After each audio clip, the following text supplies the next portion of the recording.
Hedges. A general trim is not just good enough, and we need to put measures in place to protect our investment. All hedges are different and we need to treat them so. The techniques we are showing you does not apply to all hedges. However, as each type of plant is different, it requires different techniques.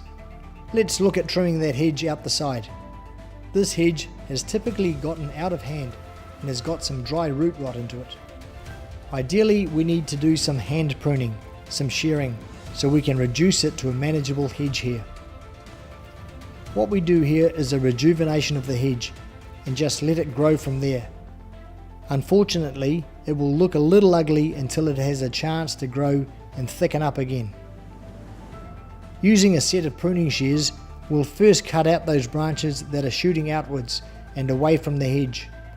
We'll follow this lead all the way along the hedge in this manner. Some branches you want to cut, but let them grow internally, so look for the ones that are shooting off in different directions and cut the external looking ones. Keep cutting back so that the whole hedge is starting to look a bit thinner and manageable. Don't cut in the middle of a stem, but at the joint, so that you can manage the growth of the hedge properly. It might take a little longer than electric shears, but it manages the growth better. Now for the top of the hedge. Most people use electric shears here, but what people fail to recognise is that they cut all on one plane. They leave a stub. It bushes out and lets it get thick again without the sunlight getting in there. We want to open up holes to let the sunlight in and give the hedge a more natural look. Very quickly the hedge will start springing up new growth due to all the sunlight that's coming in.